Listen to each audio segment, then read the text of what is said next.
Welcome back to this episode of 1320 Time Stream, where we're going to be covering the Oracle of the White Dog. So let's just go through it real quick here. Our main energy of the day, White Dog or White Magnetic Dog. And we have the Magnetic Moon as our helping power. Again, as our guiding power, we have the Magnetic Dog. We have as our challenging power, the Magnetic Sun. And then Cosmic Monkey as the hidden power. Okay, so let's get to the moon here. This is interesting too, right? Because as that family, as that dog energy really exists, it also unifies that flow energy. Like there's a lot of, I'm feeling in and I'm seeing a number of patterns that kind of represent this. Like I'm just going to say a couple patterns, even though they're more objectivities, because they're experiences I've seen or had in life. And it's like in one way, as a physical dog and the purification energy, it's like, okay, you step in some dog poo. Well, you got to clean off your foot, right? And so there's this aspect of the dog which is very messy, right? And so the moon's energy of unifying purification, the helping power, this dog energy, it may be easy to have to summon in the powers of cleanliness. Because the dog, as an archetype, may have difficulty with boundaries, right? It's that a lot of physical dogs, are known for running up and smelling your crotch. It's like, where's the consent in that, right? Where was the respect in that, right? It doesn't really show respect. It doesn't really show consent. It just kind of does what it feels is natural, right? And this is also another energy why I feel it goes into the moon, because it helps you unify being in the flow. Dogs are kind of very in the flow creatures, from this, that, to the other, right? In fact, it kind of brings out those traits in humans where they continuously try to control animals of this nature. I don't think it's necessarily good or bad. It's all just kind of a wide archetype. And so those are two of the ways I see the moon energy showing up. It's through being kind of going with the flow and the need to keep a clean energy. Maybe keep your boundaries in check. Maybe it's an invitation to really know yourself. That's what I'm feeling, because of how that dog energy can just kind of like, get in and jump on your couch. And you're like, you were just playing in the mud and this is a white couch. Like, right, of course. There's no fundamental logic on, how to work in, like, say, a human world or whatever, if that description is relative. And so in this way, I feel there's an aspect of the moon and the dog's relationship saying, hey, learn your boundaries. This is moon stuff, right? These are personal needs kind of energy, and the moon is also all about needs and things like that. So I'm going to leave that one there, and we'll go up to the guiding power, which again is the magnetic dog. And so here I feel it's just an exemplification or an amplification of the general energy of the day and the wave spell, which in this case is that tribe, that family, the love, heart, loyalty. It's like the dog right now is kind of on a pedestal. And so there's so many things, far more than I can say. And for those of you who can start like isolating what this energy looks like in your life, whether it's the relationship to dogs in the neighborhood, physical dogs, your own friends' dogs, whatever, as well as how the energy shows up in your locality, in your communities, in your families, in your household, right? It could the dog energy as like in your house could very much represent like all your roommates or something like that. And so that, again, is a group or a family or a community. And so it's in this consciousness with some of those energies of love, heart, and loyalty and the unification. And so we're like, today might be a good day for a group meeting of the house because we're unifying. Similar to a crystal day, but it's also a good energy for that too.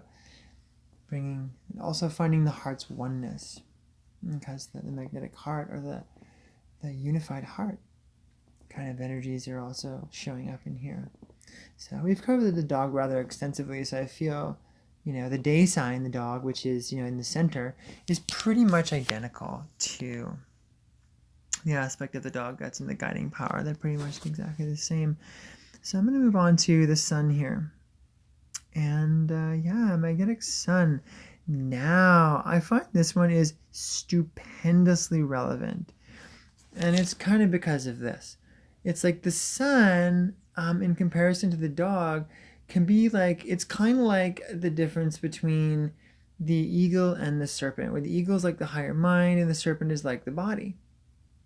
Now, I also reference those because the serpent, the dog, the eagle, and the sun are known as the four brains or the four minds.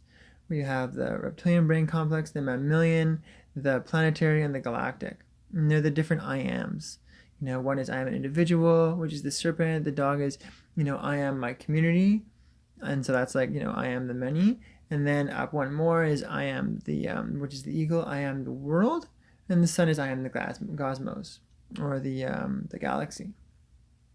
And so it's different states of whole systems embodiment of intelligence and the way it works. And so the dog is a far more emotional consciousness. It is mammalian consciousness. And so there's a heart, there's a feeling to it. The dog and the moon are also very emotional signs.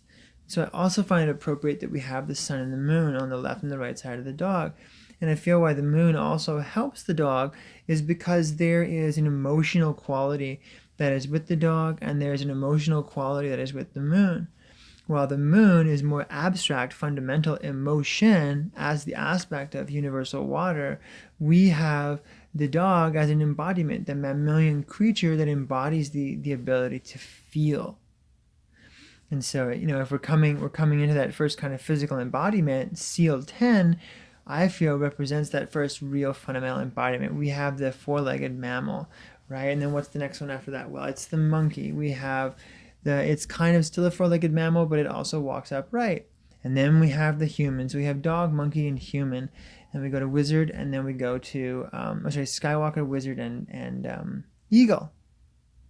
Right? And so this is a really kind of interesting phenomenon, the way that happens. And so, as far as the sun goes, I feel the sun represents that enlightenment practice. It represents discipline, unifying that discipline and purpose, the purpose of enlightenment, that universal fire. And the dog may be deeply challenged by that because the dog just may be extremely impulsive.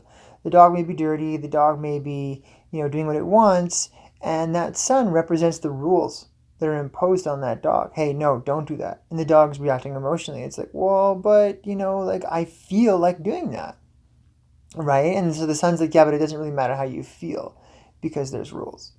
And it's like, okay, so we see here between these two signs, there is an implicit conflict of interests.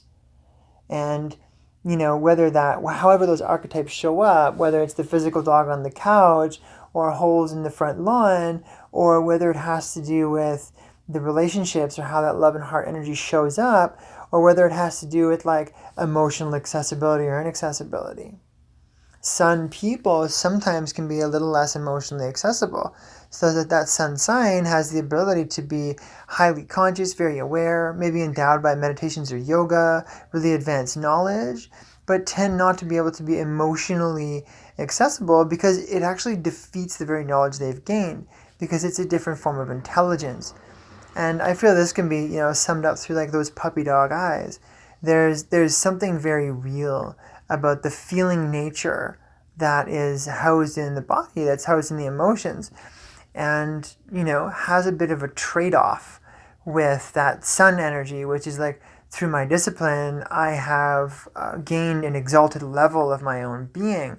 And so this, more than not, can be coupled with a forcefulness, which can stamp all over the vulnerability of that emotional availability, that emotional awareness and sensitivity. And so I also feel that the dog represents emotional awareness.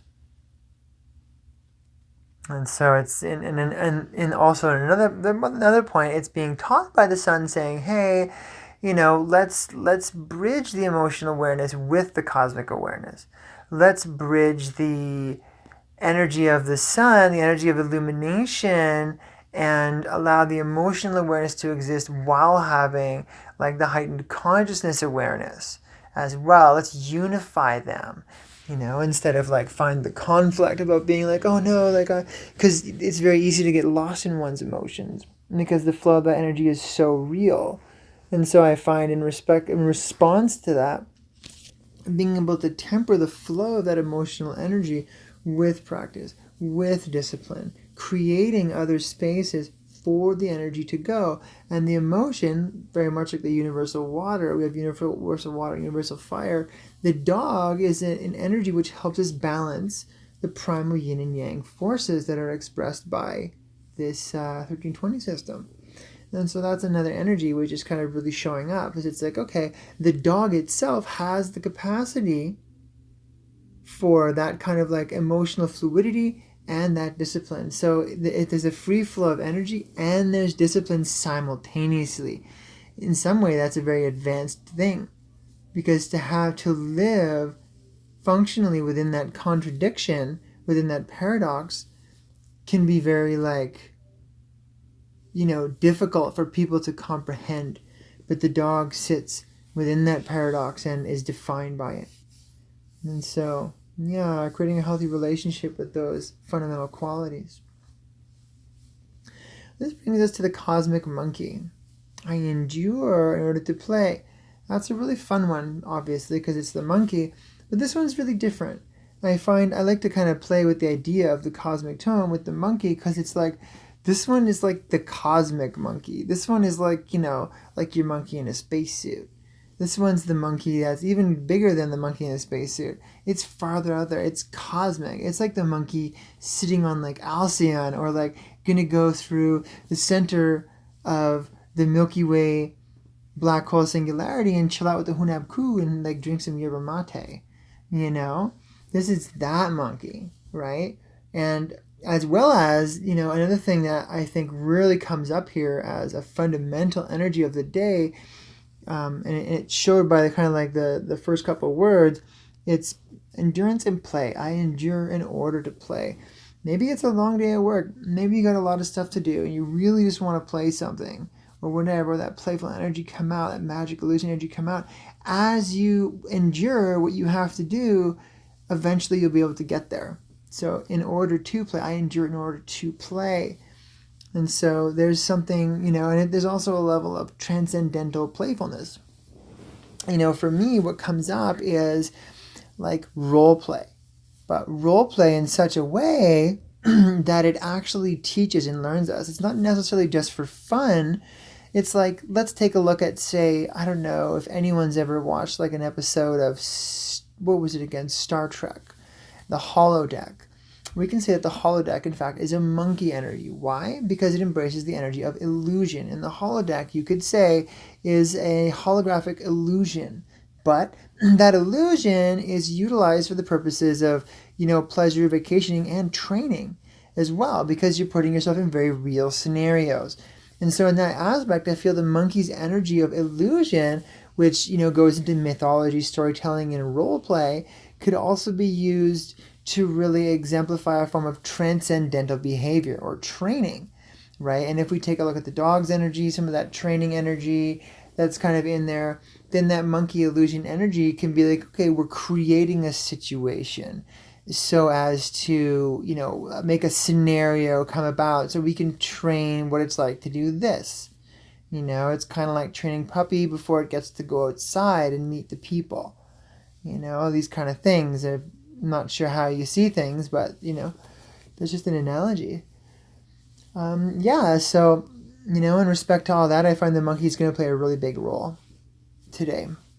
And it may also be saying as a time of the day, too, that it's more in that nighttime that you may get a chance to play, or there may be something that really shows up in the dream state that is present, the presence of magic. That's the next thing. Presence and magic is that magical presence just kind of shows up somehow in your dream space.